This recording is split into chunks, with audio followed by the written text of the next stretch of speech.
पूर्ण जय भीम नमो बुद्धाय। बरेच धर्मचारी धर्ममित्र आणि धर्मसहायक आहेत, सर्वजण आपण धम्मपद गाथा क्रमांक 43 यावर बोलणार आहोत। तर धर्मचारी पुण्यसेन यांनी माझा थोडक्यात जे परिचय करून दिला त्याबद्दल मी त्यांचे ऋण व्यक्त करतो। वास्तविक पाहता मला फार कमी मित्र आहेत, तरीपर्यंत आपण आपल्या तराजूमध्ये जास्त माप दिलं याबद्दल आपले आभार व्यक्त करतो। आणि दुसरी गोष्ट म्हणजे पुण्यसेनाने ही जी गाथा आहे या गाथेचा विषय आहे सन्मार्गावरील चित्त अधिक हितकर असते। त्यांनी त्यांच्या माहितीमध्ये मन आणि चित्त याविषयी भरपूर अशी माहिती दिली, त्यामुळे मला जे बोलायचंय त्यावर त्यांनी बरंच मदत केली। मला आता जास्त सांगायची आवश्यकता नाही, केवळ कथेला सुरुवात करून कथेचा अर्थ काय होतो, शेवट काय होतो, उत्साह हे याविषयी मी आपल्या समोर बोललं पाहिजे।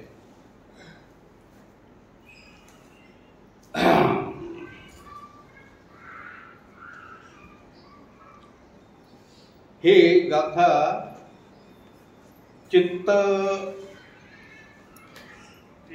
चित्तावर अवलंबून आहे आणि चित्त म्हणजे मन। आपलं माणसाचं मन जे आहे कशा प्रकारचं असतं हे या गाथेमध्ये सांगण्याचा प्रयत्न केलेला आहे। भगवंताने जेतवन विहारामध्ये स्थविर सोरया यांना ही गाथा संबोधून म्हटलेली आहे। सोरया हे स्थविर झाले शेवटी। वास्तविक आता त्यांचं भौतिक जीवन होतं, पण त्या भौतिक जीवनाचं अंत होऊन शेवट होऊन त्यांनी भिक्षू या पदाला प्राप्ती केली आणि त्याच्यातच त्यांना अरहंत हे पद प्राप्त झालं।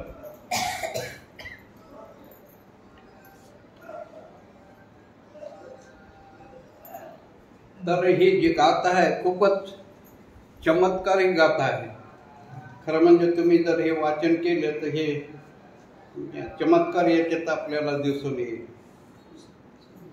तर भगवंतानी सोरया स्थविराला गाथा जे उद्देशून म्हटलेले ती अशा प्रकारचे नतंग माता पिता कैरा अये वापिच यातका समापनी हितं चित्तं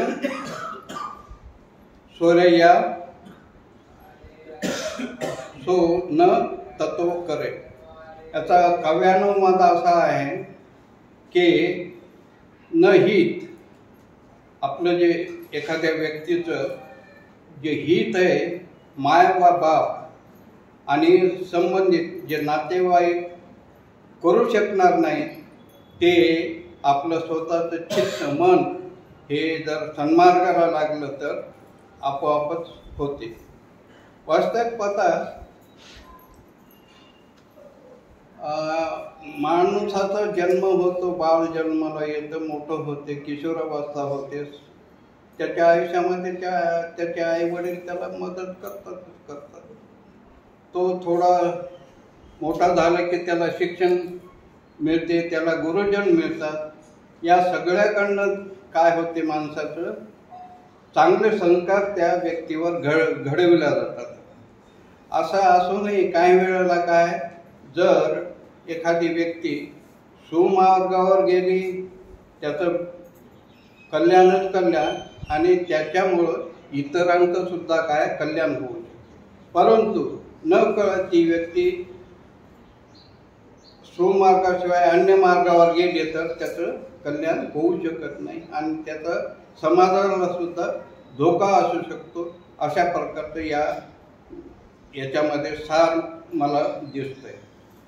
त्याचा भावात काय, माता पिता किंवा अन्य नातेवाईक जेवढं हित करणार नाहीत त्यापेक्षाही अधिक हित जे सत्य मार्गात लागलेले चित्त असते ते करते, अशा प्रकारचं आहे.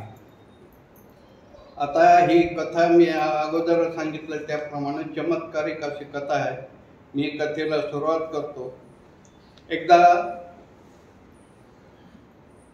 भगवान बुद्ध जेतवन विहारात असताना ही गाथा जी आहे स्थविर सोरयाला उद्देशून म्हटलेली आहे. सोरया शहराचा जे आहे तिथं सोरया हा एक श्रेष्ठी असतो. श्रेष्ठी म्हणण्यावर तो श्रीमंतच व्यक्ती आहे, गरीब नाही. आणि तो सोरया श्रेष्ठी जे आहे एकेवेळी सकाळी सकाळी स्नान करण्यासाठी तलाव किंवा नदीवर जात आहे. अशा प्रकारची हे आहे. ते जाताना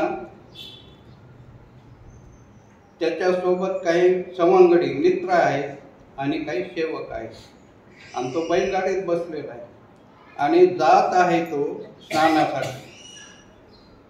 तेवढ्यात शहराच्या बाहेर आल्यावर नेमकं काय झालं, स्थविर जे महाकात्यायन आहे त्यांची दृष्टी त्यांच्याकडे या श्रेष्ठी सोरयाची दृष्टी पडली. श्रेष्ठी सोरयाची काय दृष्टी पडली. आणि हा जो हे महाकात्यायन जे आहे ते शरीरानं अतिशय सुंदर देखणे आहे, तरुण आहे. आणि नेमकं झालं काय, तो त्यांचं हे त्याला चिवर खाली पडलेला आहे पदर आणि तो सावरण्याचा प्रयत्न करत आहे. आणि तेवढ्यात नेमकं या सोरयाची नजर त्याच्यावर पडली. सोरयाची नजर त्याच्यावर पडली आणि त्याला वाटलं हा महाकात्यायन किती सुंदर आहे, देखणा आहे, तरुण आहे.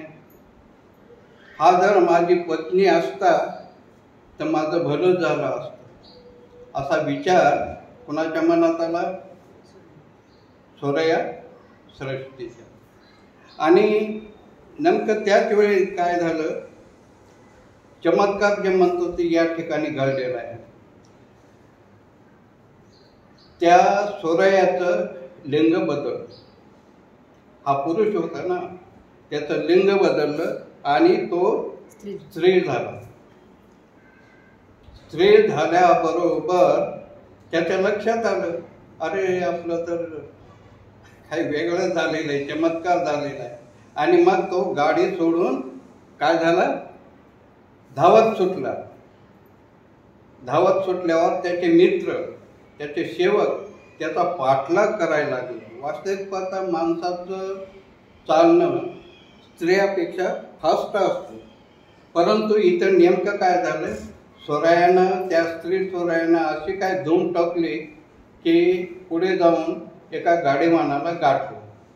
आणि मग त्या गाडीवानाला तो गाडीवान जे आहे तक्षशिलेच्या वाटेवर होता आणि त्याला विनंती केली की बुवा मला तक्षशिलेला घेऊन जा.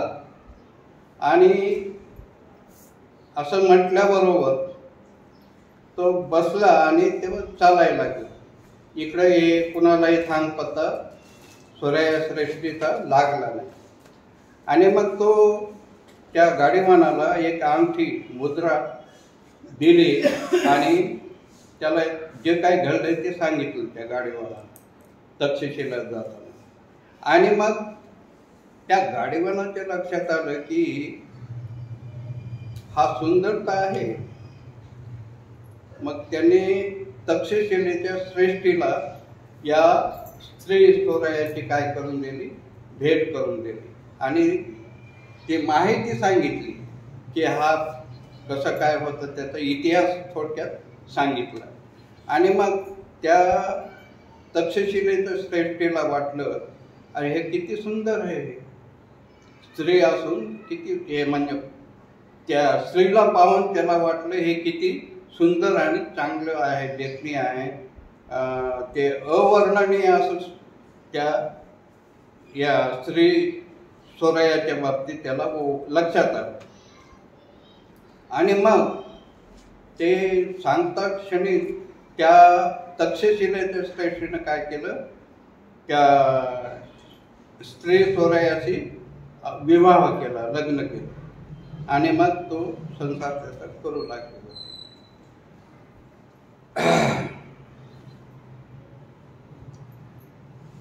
एवढ्यात नंतर काय झालं, त्या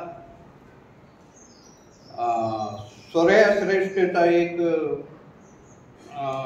तरुण तक्षशिलेला 500 गाड्यासह गेला, आणि गेल्याच्या नंतर तिथं हे जे स्त्री सोरया आहे यांच्याकडे जेवण खाण्याची सोय होती. तिथे थांबला तो. थांबल्याच्या नंतर त्या स्त्री सोरयाला हा तक्षशिल या सोरया श्रेष्ठीचा मुलगा ओळखू शकला नाही, पण त्या स्त्री सोरयानं काय याला ओळखलं, कोणाला, जो श्रेष्ठी आलेला आहे सोरया शहराचा.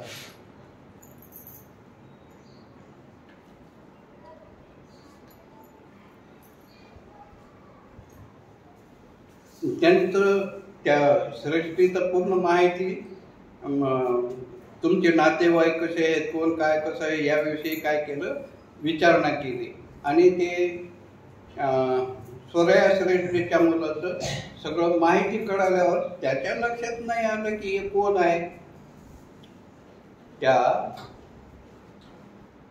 सोरया श्रेष्ठीच्या मुलात लक्षात नाही आलं, हे याला तर इतंभूत माहिती दिसायची. आणि मग तेवढ्यात त्या सोरया श्रेष्ठीच्या मुलांना सांगितलं की बाबा एक बरेच दिवस झालेत या घटनेला, आणि सोरया श्रेष्ठी जो आहे स्नानाला जाताना त्या स्नानाच्या याच्यात तो पळून गेला, आणि कुठे हे त्याचा काही थांगपत्ता लागत नाही. आणि मग त्या स्त्री सोरयानं त्या सोरया श्रेष्ठीला ही माहिती दिली की ती स्त्री जी आहे, तो पुरुष जो होता तो मीच आहे, पण महाकात्यायन यांच्याविषयी माझ्या मनात वेगळे विचार आले, काम वाचण्याचे विचार आले, आणि त्याचा परिणाम असा झाला की मी पुरुष असून तो चमत्कार घडल्याबरोबर मी काय झालो, स्त्री झालो. आणि मग या सोरया श्रेष्ठीच्या लक्षात आल्यावर त्यांनी मग त्या स्त्री सोरयाला सांगितलं की बाबा तुम्ही महाकात्यायनाची काय करा, माफी मागा. आणि मग माफी मागा म्हणल्यावर त्यांनी भिक्षू संघाला काय केलं, निमंत्रण दिलं, आणि जेवण खाऊन सगळं झालं. त्यानंतर त्या जेवणानंतर स्त्री सोरयाला त्या महाकात्यायनासमोर उभं करण्यात आलं, आणि मग त्यांनी सांगितलं ही अशी गोष्ट झालेली आहे. आणि स्त्री सोरयानं काय केलं, मग सांगितलं होतं या सोरयानं की बाबा माफी माग. मग तशी माफी मागितली, आणि मग कात्यायनाच्या लक्षात आलं की यानं जी चूक केली होती ती याची त्याला आता काय झालंय, जाणीव झाली की माझ्याकडनं ही चूक झालेली आहे म्हणून. आणि मग लागलीच त्यांनी त्या स्त्री सोरयाला सांगितलं की बाबा तू उठून उभा राहा. उठून उभं राहिल्याबरोबर तो स्त्री सोरया जो आहे तो पुरुषामध्ये त्याचं रूपांतर झालं. रूपांतर झालं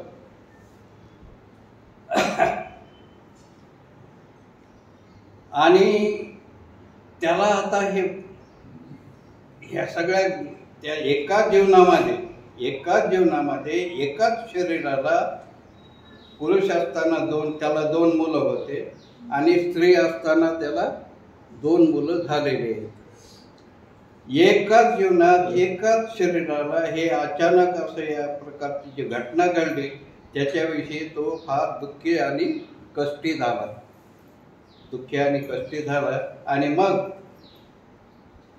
त्यानं विचार केला, आता आपल्याला इथं या भौतिक जगात सामान्य माणसामध्ये राहणं कठीण आहे.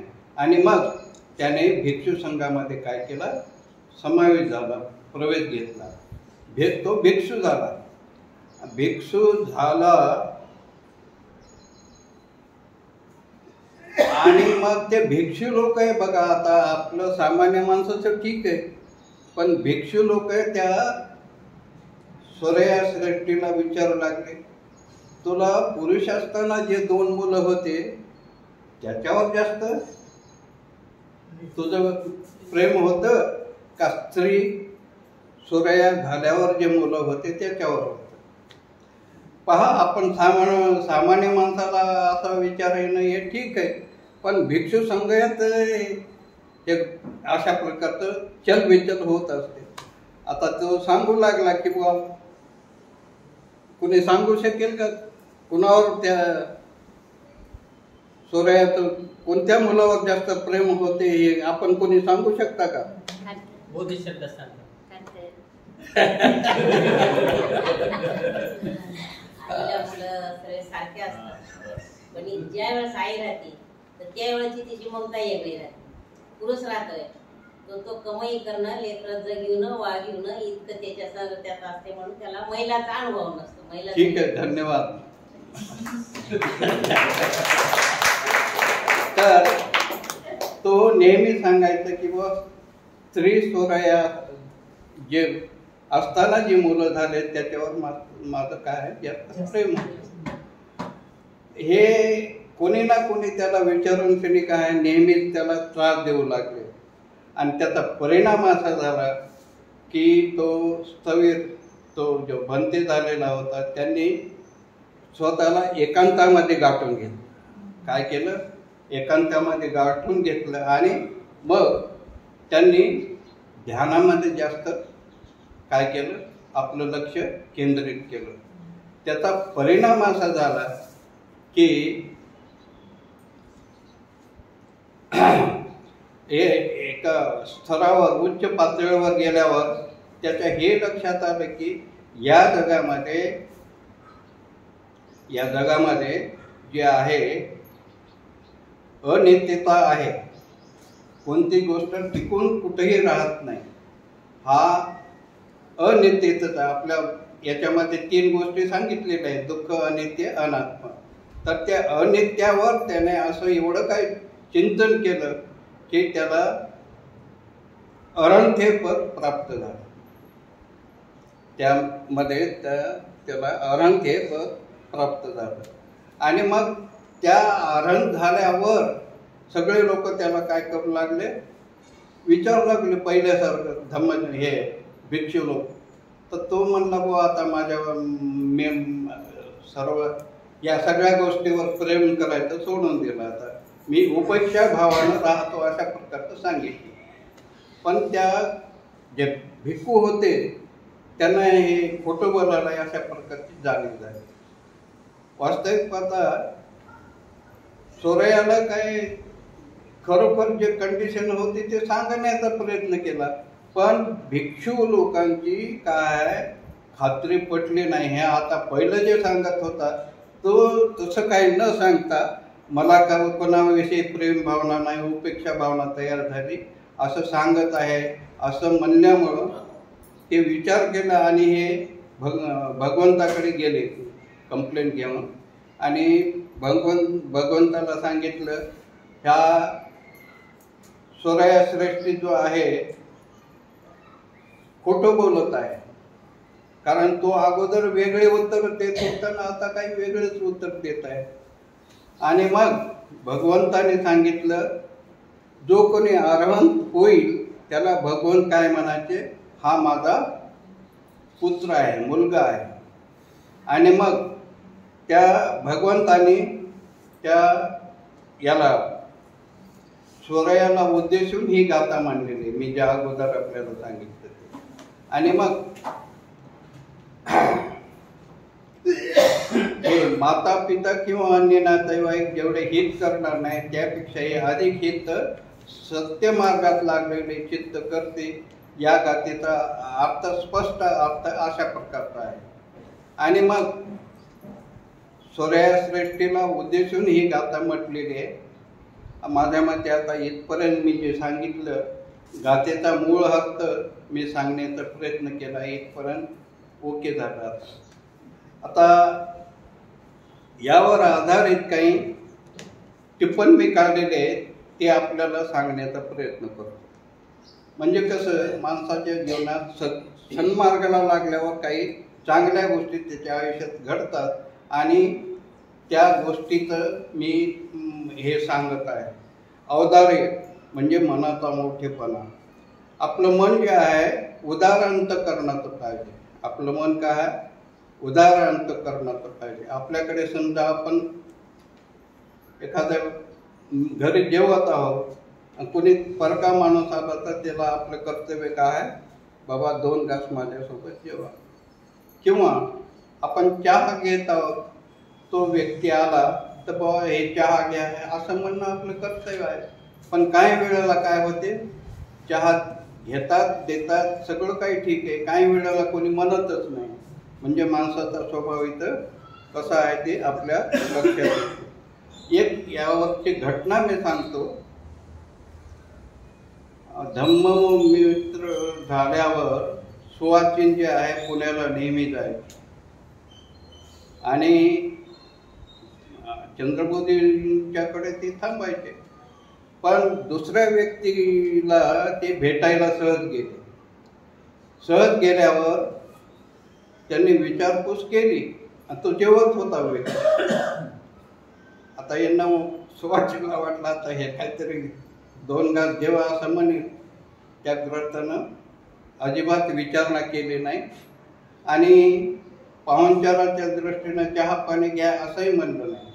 म्हणजे हे काय आहे, मनाचा औदार्यपणा जो आहे तो आपल्या लक्षात येतो. त्यानंतर दुसरं जे आहे नीतिमत्ता.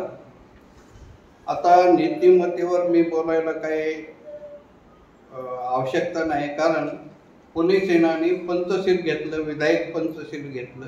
या तत्वानुसार जर आपण आपल्या जीवनामध्ये अनुसरण करून वागण्याचा प्रयत्न केला तर आपल्याला काय होईल, नीतिमत्तेचं सगळं लक्ष केंद्रित होईल.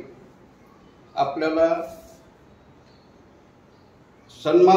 सन्मार्गावर जाण्याचं का हे होईल. आता या 5 याच्यात मी काही जास्त आपल्याला माहिती देऊ इच्छित नाही, कारण का बनतेनीच जे आहे पंचशिलावर विधायक पंचशील सांगितलेले आहे. सुरुवातीला आम्ही जेव्हा होतो सगळे लोक म्हणायचे विधायक पंचशील काय भानगड आहे बाबा. वास्तविक पाहता नकारार्थी होकारार्थी. हे विधायक पंचशील जे आहे ते होकारार्थी. हे असं करू नका तर याच्याऐवजी असं करा हे सांगितलेलं आहे. त्याच्या तपशिलात मी काही जाऊ इच्छित नाही. आता पुढे जे आहे ध्यान, याच्यावर मी आपलं लक्ष केंद्रित करतो. पुणे सणाने अतिशय चांगल्या प्रकारे ध्यानाच्या अगोदर माहिती दिली, ध्यान घेतलं. आपण आपल्या त्रैलोक्य बौद्ध महासंघामध्ये आपण 2 प्रकारची ध्यानं घेतो. वास्तविक पाहता धम्मचर्येला अनेक ध्यान आहेत, पण सामान्य वर्गामध्ये आपण काय करतो, 2च ध्यान घेतो. शिबिरामध्ये हो का इथं. आणि आनापानसती आणि मेत्ता भावना. आनापानसतीमुळे आपलं काय मन काय चित्त काय एकाग्र होते आणि मग आपल्याला सुविचार काय होतात, एकत्रित येतात. आपलं मार्ग जो आहे तो सन्मार्गावर जाण्यासाठी मोकळा होतो. त्याचप्रमाणे आपले संबंध इतर लोकांशी येतात तेव्हा त्या लोकांशी कसं वागावं काय नाही याच्यासाठी आपल्याला मेत्ता भावना हे ध्यान अतिशय महत्त्वाचं आहे. मेत्ता भावना ध्यानामुळं काय होतं, आपण स्वतःवर मैत्री करतो, आपल्या मित्रावर करतो, श्रेष्ठ व्यक्तीवर करतो आणि ज्याच्याशी आपलं पटत नाही त्याच्याशी सुद्धा आपण काय करतो, मेत्ता भावना हे ध्यान त्याला आकर्षित करण्याचा प्रयत्न करतो. याच्यामुळे आपल्या जीवनात काय एक चिंतन होऊन आपण आपल्या सन्मार्गाला लागण्याचा प्रयत्न करतो.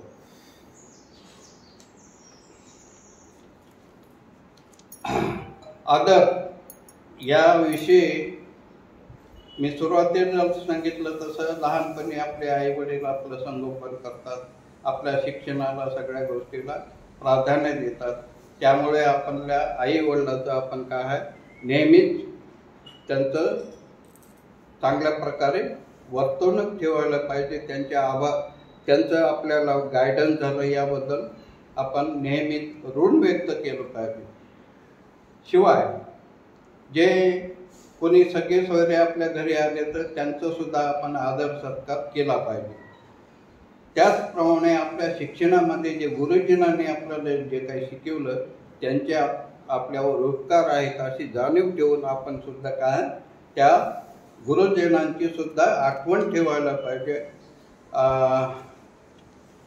याच्याविषयी आता जास्त तपशिलात बोलणं बरोबर नाही, पण होते काय नेमकं एक घटना सांगून मी पुढे जातो. मराठीचे टीचर कॉलेजमध्ये शिकवणारे आपले चंद्रगर्भजी आता रिटायर होऊन बरेच वर्ष झाले, पण त्यांना ज्या विद्यार्थ्यांनी त्यांनी शिकवलं, मग ते कोणताही दसरा असो काही असो या प्रसंगात ते विद्यार्थी जे आहेत येऊनशेने त्यांचं चरण स्पर्श करतात. म्हणजे ज्यांच्यावर चांगले संस्कार पडले अशा व्यक्ती काय होतात आपल्या गुरुजनांचा आदर सत्कार बाळगतात आणि त्यामुळे आपलं जीवन काय चांगलं बनायला लागतं. आता सेवा याच्यामध्ये एक घटना सांगून मी याविषयी आता थांबतो. ते कसं आहे, आपले चेअरमॅन पद्मगर्भजी यांना काय अटॅक आला. अटॅक आल्यावर अभयसेन जवळ होते माझ्यामध्ये, त्यांचे जवळच्या एरियामध्ये, आणि त्यांना वाटलं की पद्मगर्भाला वेळेत आपण मदत नाही केली तर त्या घटनेवर थोडंसं हे होईल, म्हणून त्यांनी काय केलं, एमटीओ वाघमारेला मदत सांगितलं की बाबा एक गाडी जी आहे तयार ठेवा आणि पद्मगर्भजींना आपण काय ताबडतोब दवाखान्यात घेऊन जाऊ. आणि मग सगळ्या गोष्टी घडून आल्या आणि पद्मगर्भजींना काय केलं, दवाखान्यात ॲडमिट केलं. हे सेवेचा भाव आहे. अभयसेनांनी काय केलं, सेवेचा मदत केल्यामुळं जे आजाराचं संकट होतं ते बाजूला झालं. हे सेवा आपण आपल्यामध्ये खरं म्हणजे सेवा सांगण्याचा प्रकार नाही, ऑटोमॅटिक जेव्हा केव्हा आपल्यावर प्रसंग येईल त्यावेळी आपण काय मदत करायला पाहिजे, सेवा करायला पाहिजे. आता भगवंताचं एक उदाहरण आहे, आपल्याला माहिती आहे. एक आजारी भिक्षू होता. ते आजारी भिक्षू वयस्कर झाला आणि मग आजारी झाल्यावर त्याची देखरेख इतर भिक्षू करण्याचे झाले, करणा गेले. मग भगवंताने आनंदाच्या साह्याने पाणी गरम केलं आणि त्याला स्नान दिलं आणि मग नंतर भिक्षू लोकांना बोलवलं आणि मग सांगितलं की बुवा हे याला घर नाही, दार नाही, हा भिक्षू संघात राहतो, याच्याकडे लक्ष देणं आपल्या सर्वांचं काम आहे. वास्तविक पाहता एखादा व्यक्ती म्हणला असता, जा रे बाबा त्याला आंघोळ घाला, हे करा ते करा, परंतु भगवंतानी तसं न करता स्वतःच त्या आनंदाची मदत घेऊन त्याला स्नान दिलं आणि त्याचं चांगल्या प्रकारे हे केलं. ही सेवा काय आहे आपल्याला सांगायची गरज नसते. आपोआपच घडायला पाहिजे. बाबासाहेबांच्या बाबतीत असे अलीपूर रोड दिल्लीला असताना अशी एक घटना घडलेली, माझ्या मते सुदामा असेल किंवा कोणतरी असेल, तो आजारी होता. बाबासाहेबांनी त्याची सगळं देखरेख केली आणि त्याला दवाखान्याचं सगळं मदत केली. अशा प्रकारची हे सेवा जे भाव आहे ते सांगायची गोष्ट नसते. एखादा मनुष्य आजारी पडलं तर त्यांच्या आजारामध्ये सुद्धा आपण गेलं पाहिजे. त्या आजारी माणसाला काय होते, अरे आपल्या आले म्हणून त्याचं मन काय उत्साहित होतं, प्रफुल्लित होतं आणि आजाराला कमी होण्यासाठी आपली काय मदत होते. आता मी पुढे चालतो. पुण्यार्जन करणे. आम्ही काही धम्मचारी लोक सकाळी इथं ध्यानाला बसतो. ध्यानाला बसल्यावर शाक्यमुनी साधना घेतो किंवा मग शरण वृक्षाची साधना घेतो. त्यावेळी ते साधना संपल्याच्या नंतर आम्हाला जे काय फुल नाही, फुलाची पाकळी, जे काय पुण्य लाभलेलं आहे ते पुण्य सप्तांग पूजेचं 7वं अंग जे आहे पुण्य तथा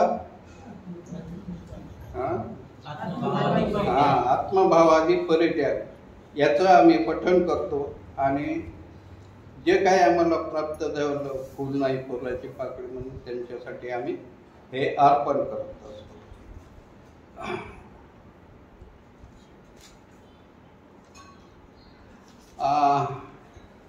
आता पुढचं गोष्ट आहे दुसऱ्याचे पुण्य बघून आनंदितपणे. आपल्या जीवनात काय आहे, माणसाचे 2 प्रकारचे स्वभाव आहे. एक म्हणजे दुनिया कोणाचं देखवत नाही त्याला, असं या भाषेत बोलत आहे मी. आणि कुणाचं काय होते, हे माणूस त्याचं जे काय आनंदाच्या गोष्ट आहे त्याच्यामध्ये आपण सहभागी झालं पाहिजे. भलेही माणसाला माणूस जन्म हा काय फार दुर्मिळ आहे हे आपल्या लक्षात आलं तर आपण काय करायला पाहिजे, जे आनंदी व्यक्ती आहे त्याला त्याच्या आनंदामध्ये आपण काय सहभागी झालं पाहिजे. मी अगोदर सांगितलं तर दुःखात सहभागी झालं पाहिजे, पण त्याच्या आनंदामध्ये सुद्धा सहभागी झालं पाहिजे. अशा प्रकारची ही बाब आहे. आता धम्मश्रवण करणे. महामंगल सूत्रामध्ये 8वी गाथा आहे. गाथेचं काय आहे, गारवोच नेवातोच संतोषीच कथयुता कालेन धम्मश्रवणं एतं मंगलमूर्तम. याचा अर्थ काय, गौरव करणे, विनम्र असणे, संतुष्ट असणे व कृतज्ञता बाळगणे, वेळोवेळी सद्धम श्रवण करणे हे उत्तम मंगल होय. भगवंतांनी त्यांच्या शिकवणीमध्ये आपल्याला हे महामंगलसूत्राची गाथा दिलेली. कुठेही बऱ्याच वेळा होतं काय, आमच्याकडे येतात माणसं आणि ते नवीन माणूस आहे म्हणून आम्ही काय करतो, त्यांचा पुष्प देऊन सत्कार करतो. पण पुढच्या वेळी पुढच्या वर्गात ती व्यक्ती येईलच असं काही नाही आहे. वास्तविक पाहता धम्माची ज्यांना गोडी लागते ते नेहमीसाठी काय आहे, नेहमी ऐकणं महत्त्वाचं आहे. आता आपण या 4 मासामध्ये काय करतो, बाबासाहेबांनी आपला जो धम्म आणि हे जे ग्रंथ दिलेला आहे त्याच्यावर आपण काय करतो, वाचन करतो. हे श्रवण करणं हे अतिशय महत्त्वाचं आहे, कारण आपल्या जीवनामध्ये पुढे जाण्याला आपल्याला हे मदत करते. धम्म प्रसार करणे